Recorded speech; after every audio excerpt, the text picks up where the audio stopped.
I went $81,000 into debt as a young officer. 21,000 of that was in one car stereo system. And I ended up finding the Dave Ramsey program and used his debt snowball to pay off all $80,000 in about 24 months by working 1,000 hours of overtime.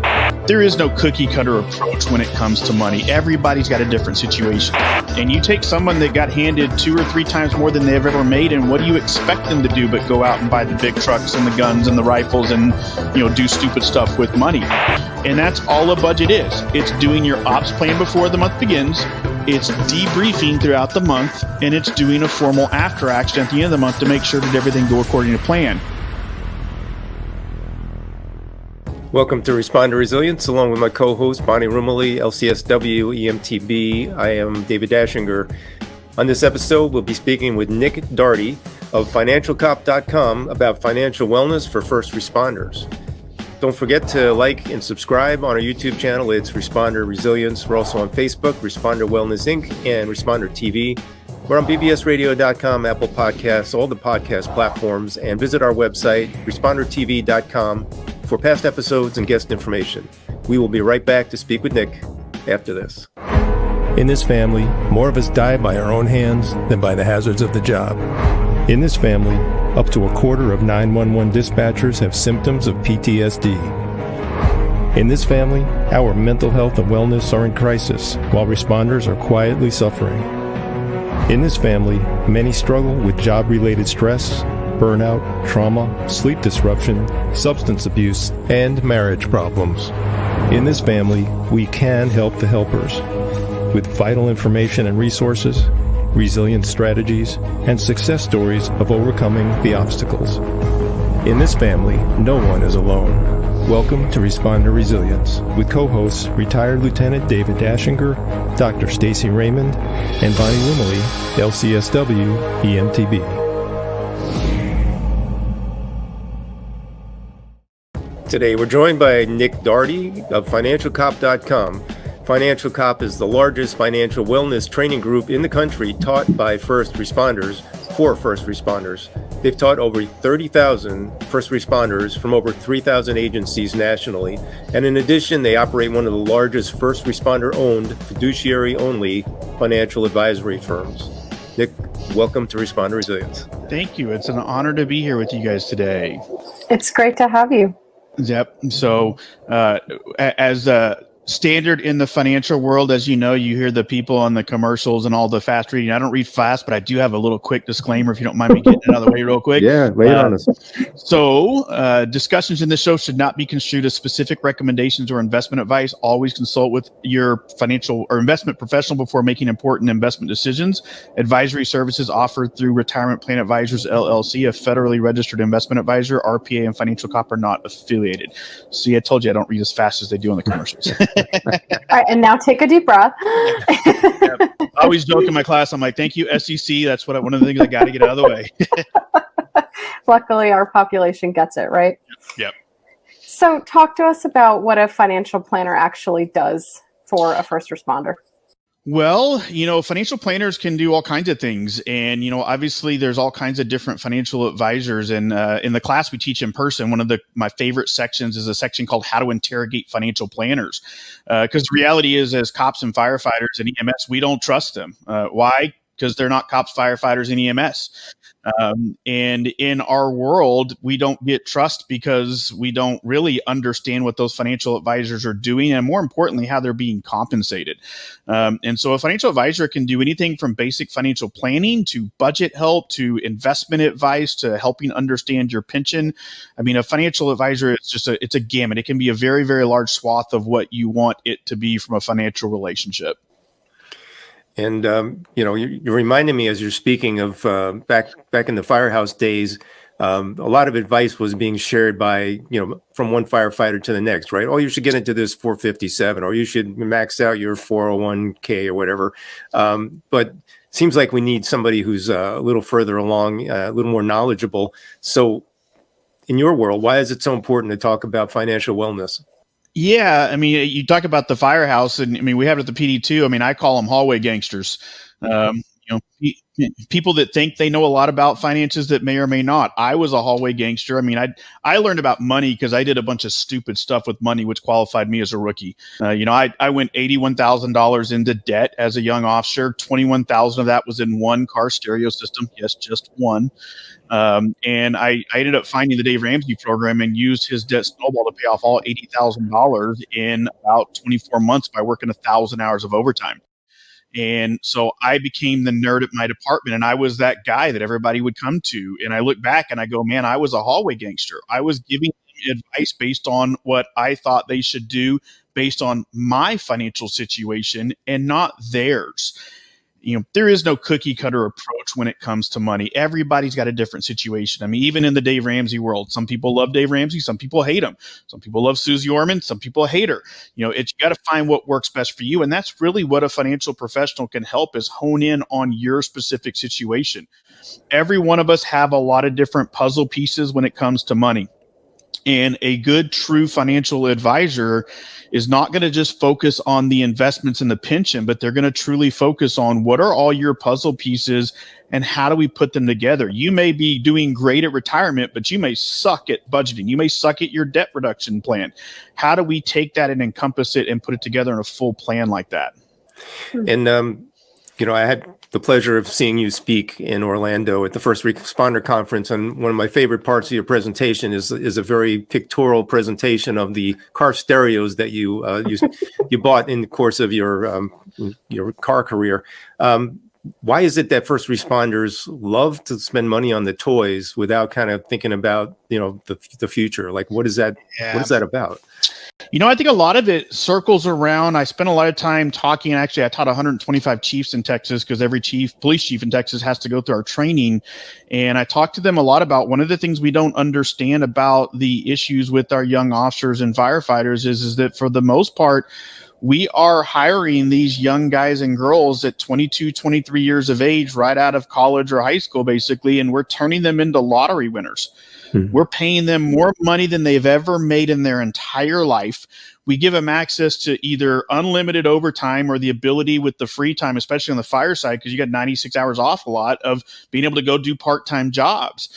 And now let's throw a new marriage into the mix. Let's throw some kids into the mix. And you take someone that got handed 2 or 3 times more than they've ever made, and what do you expect them to do but go out and buy the big trucks and the guns and the rifles and, do stupid stuff with money? I did it. I mean, I knew nothing about money.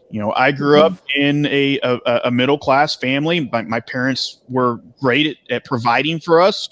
We didn't live a life of luxury, but at the same token, I know what it was like to get by, basically. And then I got handed a crap load of money. And what did I do? I went, holy moly, look what I can buy.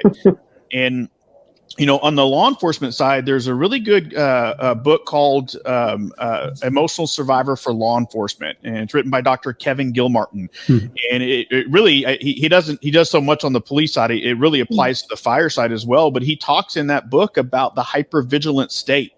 If you take your normal citizen out there, if you have a range of emotions like this, the normal citizen goes through this up and down little kind of range of emotions. What do we do as first responders?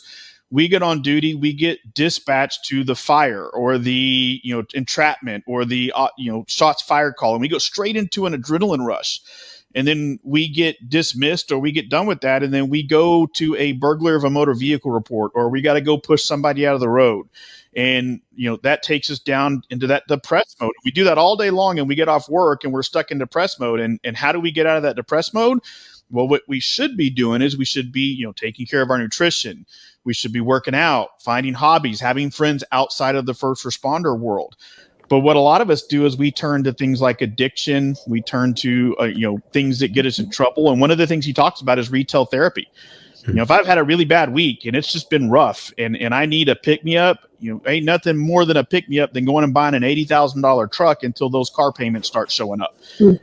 And so these are all things that psychologically we get ourselves trapped in. And it's been interesting kind of being the leader of the financial wellness world, because in Texas, we've taught, a ton of the first responders.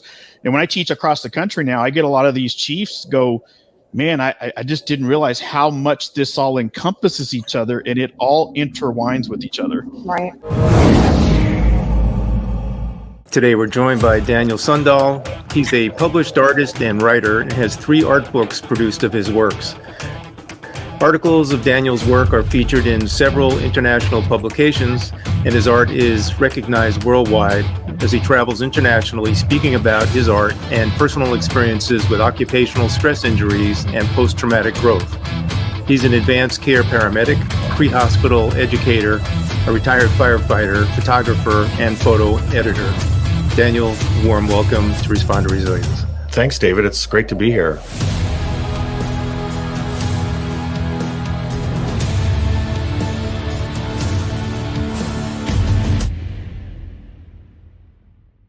You know, what's interesting, I'm listening to you. I think you're absolutely right. And some of the things that I see with clients too is that, well, I could be gone tomorrow. So today I want to drive that fast car to work. I want to enjoy myself because it could be all gone. And I feel like there's a lot of that mentality going on in our world and our culture with first responders. You know, I get that question a lot. I'm going to live for today because tomorrow's not guaranteed. And we're worse at that in first responder line because we see the death all the time. That's right. And my follow-up question is what happens if tomorrow isn't the last day? What do we do it there? And, I get criticized sometimes because I'm very, very hardcore when it comes to, my favorite quote from Dave Ramsey is if you live like no one else later in life, you get to live like no one else. If you drive like no one else and sacrifice your car, you get to drive like nobody else. If we sacrifice a little bit for a couple of years, then guess what we get to do? We drive the nice cars, we go on the nice vacations, and we do it, but we do it in moderation where we're doing nice things to live for today. Because you're right, tomorrow's not promised, but we're also preparing for if tomorrow is here as well, so that we have the best of both worlds. Right. In part of our search, we were trying to find financial planners who work with first responders. They're very hard to come by. I was wondering why you think that is, first of all, and then second of all, any advice for first responders listening who really can't find someone in their niche? There's 2 reasons. The first reason is I would love to find more first responders that want to be financial advisors. I need one in about every state in this country. But at the same token, it's not normal to be a cop or a firefighter and be a nerd. I wasn't a nerd. I self-taught myself this and learned, holy crap, I really like this stuff. And so it's tough to find those. And then the other thing is when you do find some that do focus on first responders, unfortunately, there's a lot of different types of ways to do financial planning, some of which I just don't agree with. And that's one of the reasons why we became fiduciary only. We don't believe in a lot of the commission-based products and, whether it's an annuity or a permanent life, those kinds of things. And it's our opinion. I mean, everyone's got their opinion on that stuff. But unfortunately, we hear horror stories where people got screwed by certain things. And I always tell my first responders that we became fiduciary only for a couple of reasons. It's a blessing and a curse to work with first responders. It's a blessing because there's that icebreaker. We're first responder to first responder. It's a curse because they all know each other. And if you screw up, you might as well shut your doors because word travels quickly. It's the same in our world. Yeah, absolutely. Yep. And so, touching on the topic about culturally competent first responder financial advisors, and you talked about this a little bit earlier, like why is it so hard for us to trust, outside of our tribe? Yeah. It's the inherent nature of first responders of we're taught in the academies not to really trust anybody in that sense. And, when it, Bonnie, going back to one of your question with that, it's kind of a 2-part with both these questions combined is, how do you find that right person? Well, you don't just go with who your buddy told you to go with. This is a big decision. I always tell people to interview people. That's why we talk about how to interrogate financial planners. Ask them, are they a fiduciary? Are they suitability? Are they both? We tell our first responders when it comes to fees, you should slide a 4x6 postcard across the table and say, Mr. or Mrs. Financial Advisor, what are your fees? And by the way, if you get past the second line, I'm going to get up and leave. It should be that transparent. If they can't explain what you're paying that transparent wise, you're never going to trust them because you're never going to know what you're paying. If you have an existing financial advisor, you should be able to call that advisor right now and go, hey, what are the fees I've paid over the last 12 months? And I want that answer by 5:00. If they start dancing, that report takes me 2 seconds to run. I can tell you, I know how much each client is paying me. Matter of fact, we provide that data on their annual reports of this is how much you've paid me over the last 12 months. I always tell people there's nothing wrong with making money, right? We're all doing something to make money. It's making sure that you understand what they're doing and how they're making money, and so that it's not too exorbitant. Deal with that on the life insurance side. A lot of life insurance policies, the ones that we don't agree with, come with very, very high commissions. And we tell people all the time, there's nothing wrong with getting paid a commission, but if someone's trying to sell you a life insurance policy, tell them, Mr. or Mrs. Life insurance agent, what is the commission you're going to earn off of this over the next 10 years? And I want to know all of it. And if they won't put it in writing, then find somebody that will. So, Nick, you touched on this earlier in terms of departments and agencies preparing, I guess, not only the rank and file, but you said you were doing a class with some chiefs, maybe the whole state of Texas. Are we doing a good job, and what can we be doing better with financial wellness education? Yeah, in Texas, we're doing a phenomenal job. Granted, we've been teaching since 2012, so we have hit a lot. In Texas, all 1,200 chiefs go through it. In DFW, every new sergeant that goes to any of the leadership academies has to go through our class. When they promote to lieutenant and deputy chief, their state leadership, they go through our class. Outside of the state of Texas, we're starting to do better. And I've had the fortunate last year we taught 130 classes in 15 states, and granted, little tired, but this is a mission, and this is what we're here to do, is help our brothers and sisters with this. And so we're teaching just as much this year. And we've got to recognize, one of the things I'm teaching the chiefs right now is on the police side, we are having a very, very big crisis when it comes to recruiting and retention.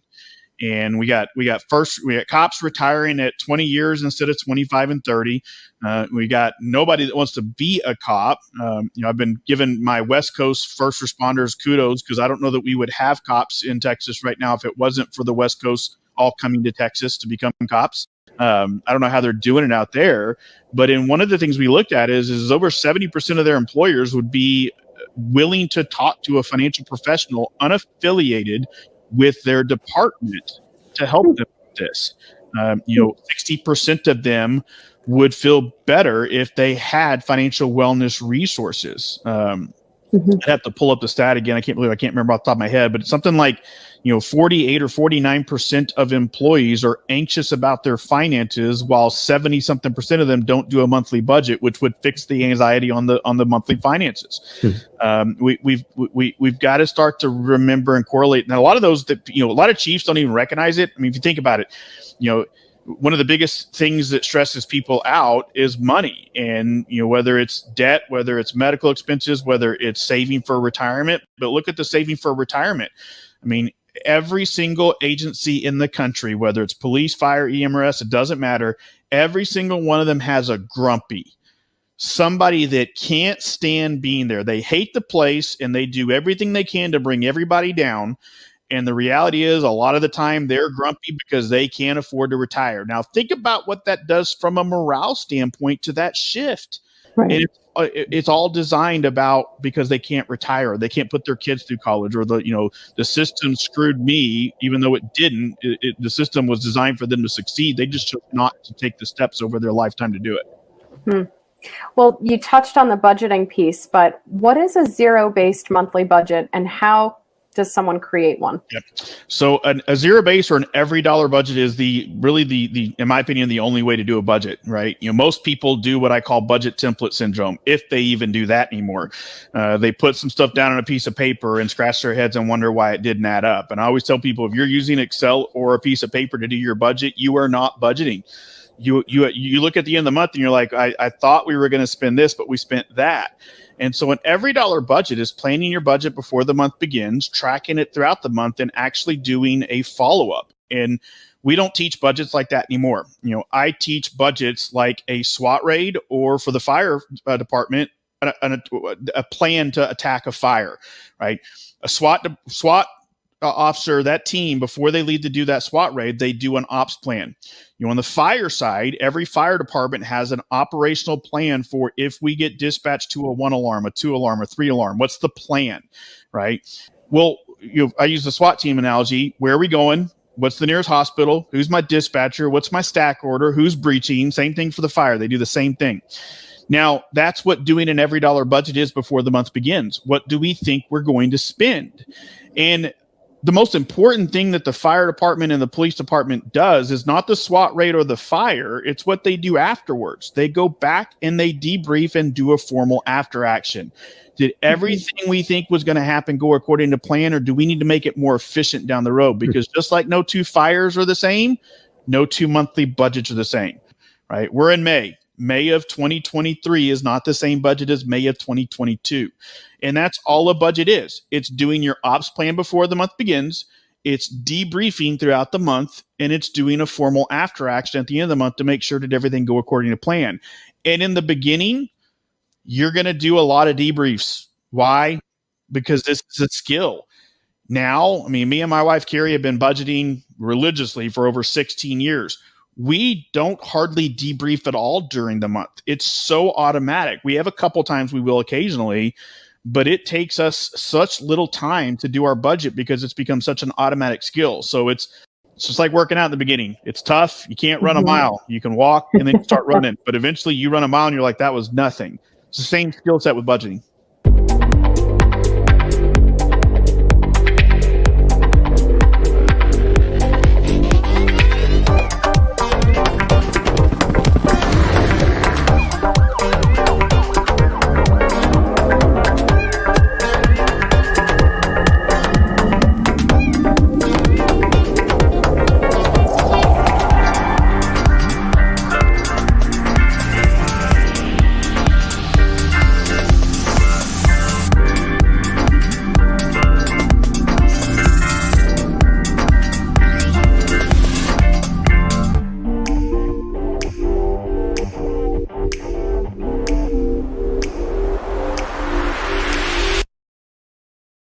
You know, I had another thought. I'm listening to you talk and just thinking, you know, I think finances and financials, numbers, things like that are intimidating sometimes to people in our culture. And we choose people professions because we're not numbers folks in a lot of cases.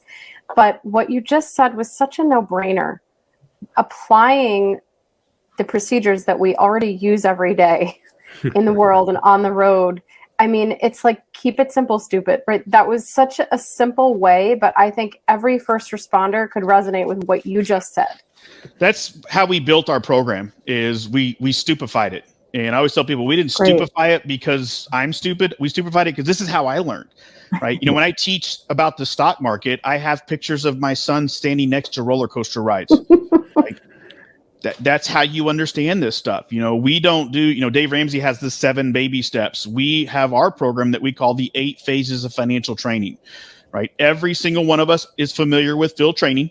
You can't go to phase 2 before you get through phase 1. Right.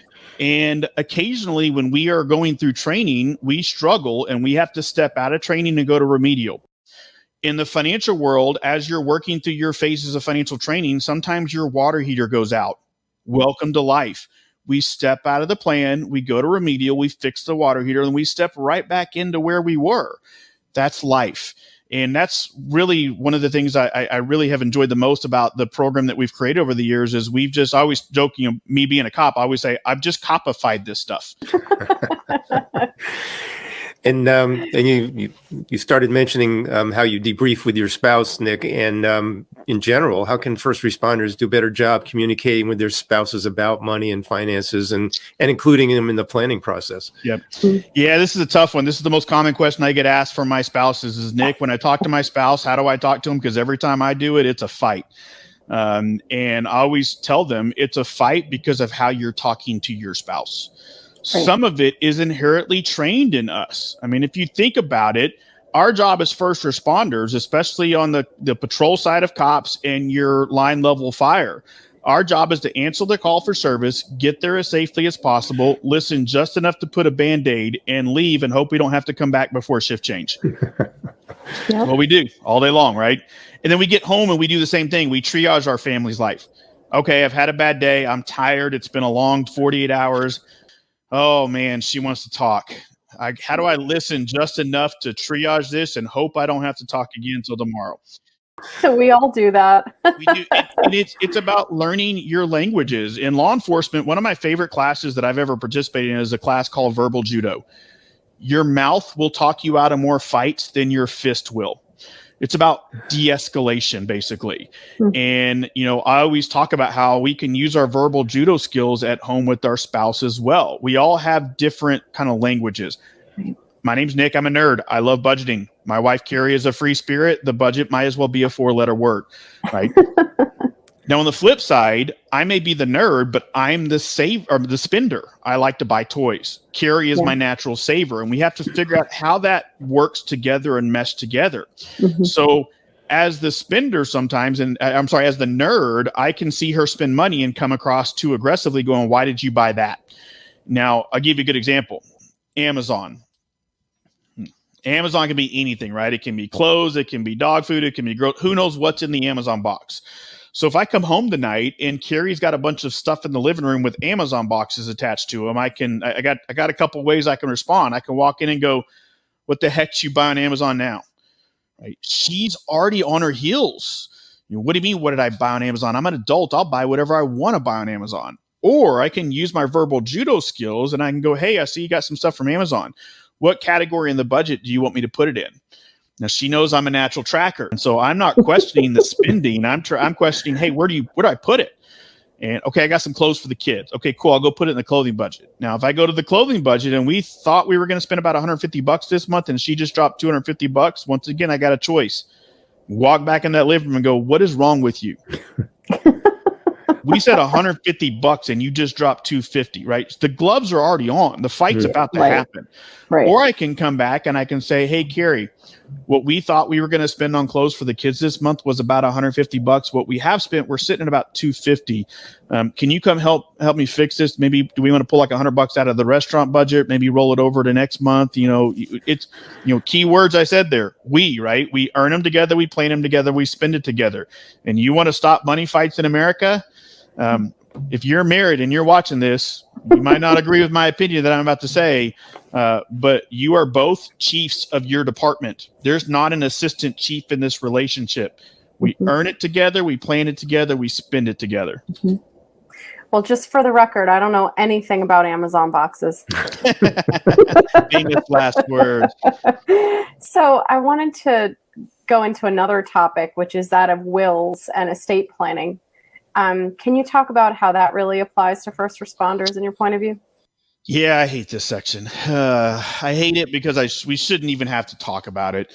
We deal with death all the time. We go to the calls, we see the drama with it. And the reality is I don't have anything to back up this statistic, but I'd be willing to bet about 80% of the people that watch this don't have a will.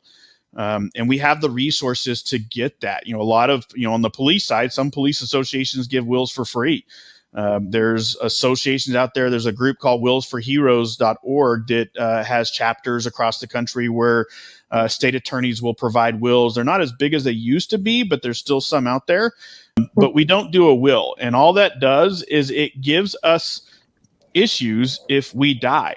And, within a will, you're going to decide who gets your property, who gets your cars, your guns, your boats, your jet skis, all that kind of stuff.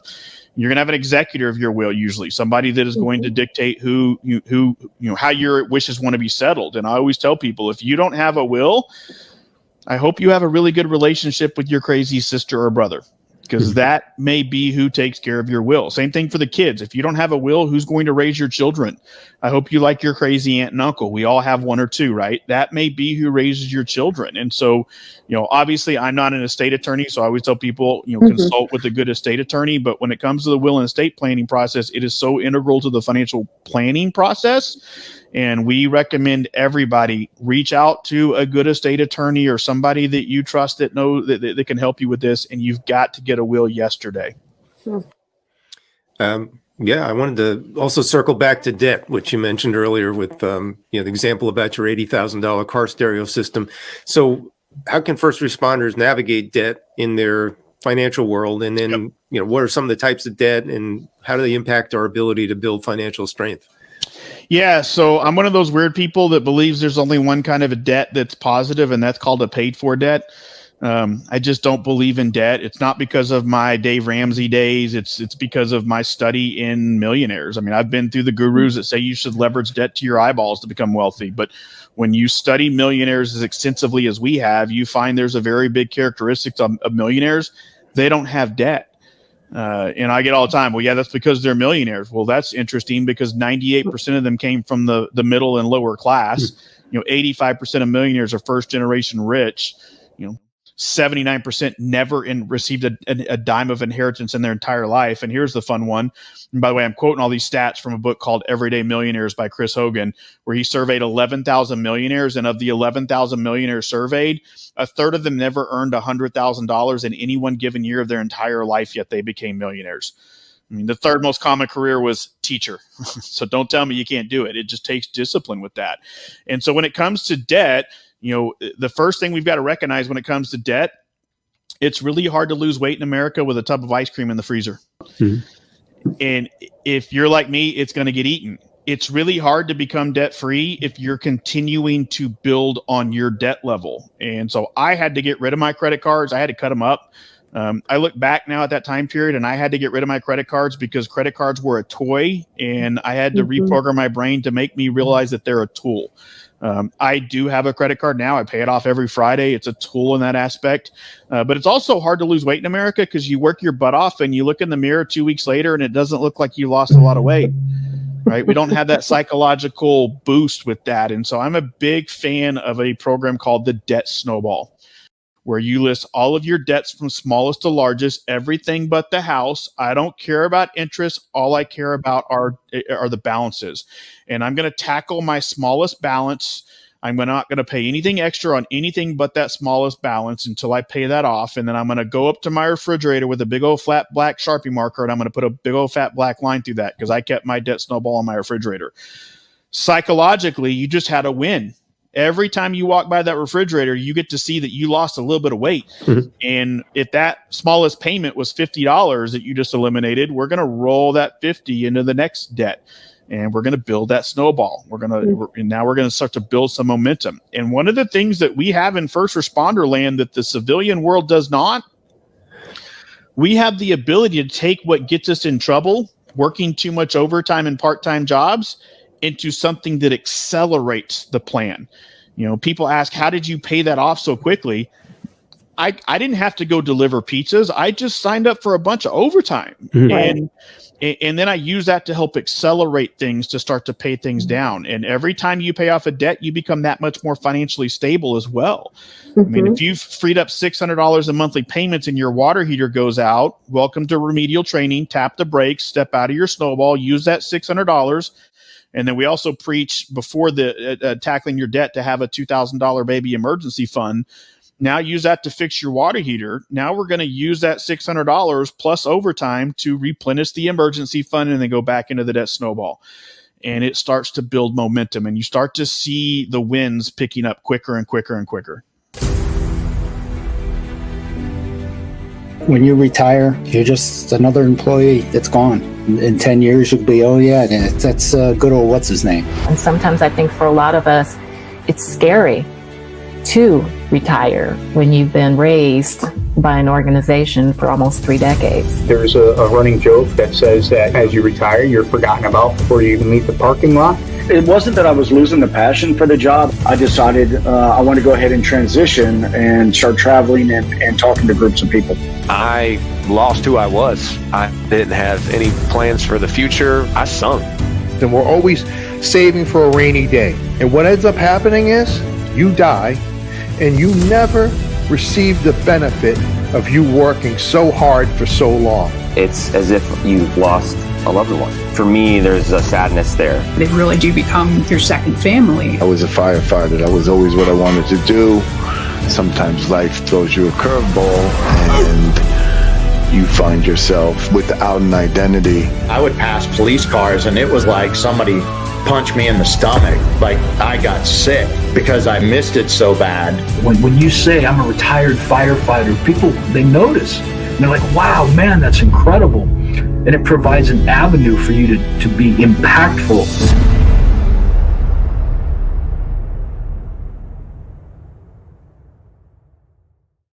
Now, generally speaking, leasing or purchasing a car outright? Purchase all day long, used cars only. Leasing is the single most expensive way to drive a car in America. That was a program designed to take a car they don't make jack on, a brand new car, and double and triple their profit. It's 80% of millionaires have never leased a car in their life. Matter of fact, the average millionaire has never bought a brand new car. They buy a used 4-year-old car with 41,000 miles on it. Why? Because of depreciation. A brand new car in America right now costs about $50,000. The minute you sign the paperwork to drive that off the lot, you just lost $5,000, just like that. Right. Now, if you woke up this morning and you saw that your bank was missing $5,000, where would you be right now? At the bank. But yet we do it with a car and we don't even think about it, right? It's the same kind of mentality. I always preach that car payments are the number one reason in America why we don't become millionaires. And some crazy statistics. In the first quarter of this year, over 15% of the new cars bought in America came with a payment of over $1,000. 5% of the new loans in America for cars in the first quarter came with a payment of over $1,500. Wow. It's crazy. When I do crisis coaching for first responders in financial crisis, the car is usually the number one thing that has to go, and it's the toughest thing to get rid of because emotionally we love our cars. Are you sure it's not cars to go? I mean, I'm a car guy. I love cars. I mean, I went from a $21,000 car stereo system to a brand new Mach 1 Mustang to leasing a fully loaded Acura TL. I've done stupid on steroids. I got the T-shirt. Now, I will say, fast forward, I drive an Acura now. I drive the same Acura I had to get rid of back in the day to become debt-free. But the difference is I wrote a check for it. Not because I'm wealthy, but because I haven't had a car payment in over 16 years, but I have a car payment every month. If you're used to making a $500 car payment, you take that $500 and you put it in a car replacement savings account. And when it's time to go buy a car, you write a check for it. Right. I love it. So practical. Yep. So when you're thinking about pensions, and what are some of the key terminologies to look out for with pensions? I love pensions. I hate pensions. I have a love-hate relationship with them. I love pensions because most of us have them and they're great. It's a guaranteed paycheck for the rest of your life. I hate pensions because the reality is your pension going to be enough to retire on? And the reality for most of us is it's not. And by the time we recognize that the pension's not enough, we've lost our most valuable asset, time. And so when it comes to your pension, I always tell people you need to become an expert on your pension. In Texas, I would consider myself a subject matter expert on all of our pensions. That doesn't mean you trust me. You must, as Ronald Reagan said, trust but verify. Right? You've got to become an expert. It's too big of a decision not to know. And so find somebody that knows a lot about the pensions and then call your pension companies, go to their seminars, learn about the pension to figure out what helps you best. Now, in the pension world, most pensions have several options, whether it's a lump sum or no lump sum. Is it advantageous to take the lump sum or not take the lump sum? Again, that's very state specific to each pension system. Mm-hmm. After that, there's general terms. The most common terms you're going to see is something like retiree life only or single option annuity. Anytime you see those typically mean you get paid for the rest of your life as the retiree, and upon your death, your spouse or nobody gets anything. The other common terms are survivorship options. A lot of times you'll see options like a 50 or a 75 or 100% survivorship. That just means that if you die as the first responder, in most situations, that means your spouse is going to get 100% of the check, or 75 or 50. And then there's guaranteed options, whether it's a 5, a 10, or a 15-year guaranteed terms. Those options typically start the day you retire. And at the end of the 10-year term, if you die, your beneficiaries get nothing at that point. Again, that's very general specific. Please check with your state to see what your terminology is and what your different rules are. But those are the general guidelines of what the pensions, the terminology that you'll see. The biggest thing I want people to take away when it comes to the pension is the pension's usually not enough. We've got to look at other types of retirement accounts just in case. Yeah, I can base this on my own personal experience, having waited to like the 11th hour to figure out what I was doing with my pension options. I just didn't really want to know, right? But how early would you say people should start getting proactive about learning about pensions, making some preliminary decisions, and coming up with a plan that's going to see them through the retirement?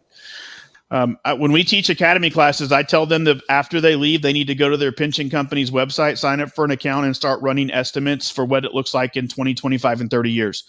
I don't care if it's 20 or 25 or 30 years. It's not about the 30 years out. It's about starting to familiarize yourself with the websites, familiarizing yourself with what those estimates look like, familiarizing yourself with the terminology of your pension, and you need to start learning about it. You know, if you have a word in a pension that you don't understand, like a 100% survivorship with pop-up, that should invoke your curiosity. Go, what the heck does a pop-up mean?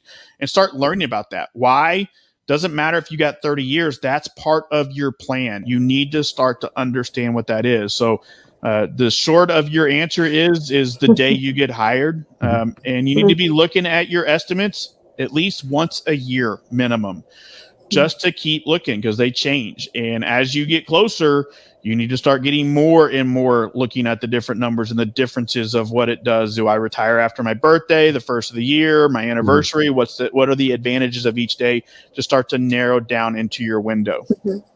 This question is a little more specific to EMS because a lot of standalone EMS agencies or hospital-based agencies do not really offer pension plans. Yeah. So you're really on your own to figure out what to do.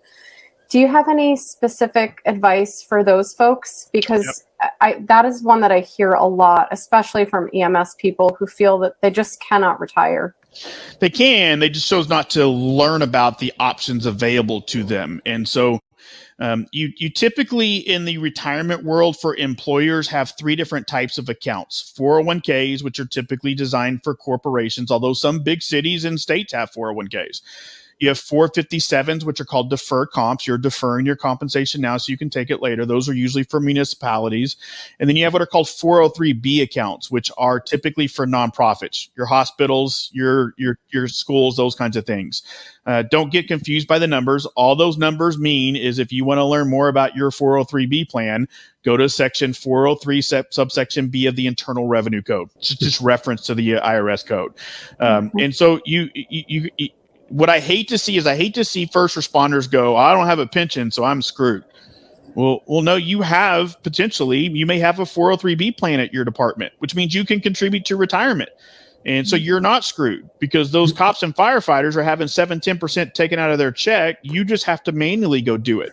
Mm-hmm. It's the same stuff. But again, the more we look at it and go, I'm screwed, the more the clock starts ticking. And the less you start to get to take advantage of compound interest in that. So learn about your different retirement accounts within there. Find out what your options are. Do you have a match? Do you not have a match? Go to HR, start to look at those, start to look at what the options are within that as well. If I can share my experience and help just one person, or help one person help somebody else, that's what it's all about. We're trying to break down the stigma. We're trying to share that there are great, effective resources out there. Vulnerability is a strength. It's not a weakness. What I've heard from all of the subjects in my film is that I think my story can help someone else. And as police officers, we always want to go in, see problem, fix problem. And you can't do that with a mental health crisis. You have to see person and connect with person. This sucks, but I'm going to have to embrace this suck. You know, I don't like these cards, but these are the cards that I've been dealt, and I'm going to have to play them to the best of my ability. And I've been trying to do that for the last 10 years.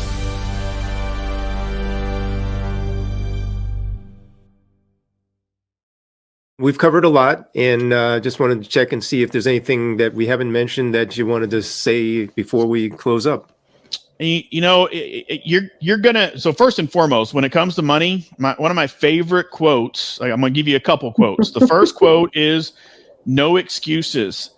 It doesn't matter where you've been. It only matters where you're going." We've all done stupid on steroids when it comes to money. We can't dwell on the path. You know, I know a 19-year-old kid that dropped $21,000 on a stereo system. Lord knows what that had been had I invested it. I can dwell on that, or I can say, you know what? That's life. We live and learn. But the next quote is from Henry Ford, and it's, whether you think you can or you think you can't, you're 100% correct. You have to believe you can win with money. This system in America is not rigged so that the little man can't get ahead. It is specifically designed that if you want to become successful, you want to win with money or anything in your life, you have the opportunity to do it if you're willing to have the discipline and the work ethic to do it. And the last quote I leave you with is all too often I do conferences, I teach classes, I do these podcasts, and someone watches this and they get done with the podcast and they have all this enthusiasm, which I hate. I hate enthusiasm. I mean, if you think about it, what does enthusiasm turn into by tomorrow? Yeah, apathy. Yeah, enthusiasm is very common. If you want to start to win with life, take your enthusiasm, which is common, and turn it into endurance, because endurance is rare. There's resources out there, whether you go to FinancialCop.com or you've got somebody locally that can help you with this stuff. There's a ton of resources out there to be able to start to take a topic that seems complex, that's really not. We just got to take the time to learn it. Excellent. Nick, where can people find you out there? Any courses, classes, or other offerings that you have going on? Yep. So FinancialCop.com is where we have everything, whether it's financial planning or advising related, whether you want to learn about life insurance. We have our resource section on there that has all the different topics we talk about with blogs, those kinds of things. The class week in person, we actually have a complete virtual Financial Cop Academy that you can sign up for on the website. It's got my original 4-hour class that we're actually about to reproduce. Within the next 6 months, we'll be adding additional classes. We're going to be adding budget workshops, debt reduction workshops, retirement seminars. My favorite class we're going to do that's actually going to be part of the academy, but also free for all first responders, is we're building a premarital financial coaching class for first responders. If I can save one marriage in this country, it's worth every penny I'm going to spend on that class alone. Priceless. Anybody that goes through the virtual Financial Cop Academy gets access for 12 full months to repeat it as many times as they want to. They can go through it with their spouse, and any new materials we add to that academy is instantly accessible to them at no additional cost. That's great. Thank you so much, Nick. This has really been great. Yep. Honored to be able to again pass this information on to our brothers and sisters. If you ever have the opportunity to see Nick speak live, don't miss it, because it's unparalleled. Nick, thank you so much for everything you're doing, all the information you just shared with us, and keep on doing all that great work for financial planning. Thank you. Honored to be able to do it. Please like and subscribe our YouTube channel, Responder Resilience. We're on Facebook, Responder Wellness Inc., and Responder TV. And we're on bbsradio.com, Apple Podcasts, all the podcast platforms, and go to our website, respondertv.com, for all the past episodes and guest information. Until the next time, stay safe, be kind to yourself, take care. Discussions in this show should not be construed as specific recommendations or investment advice. Always consult with your investment professional before making important investment decisions. Advisory services offered through Retirement Plan Advisors, LLC, a federally registered investment advisor. RPA and Financial Cop, LLC are not affiliated.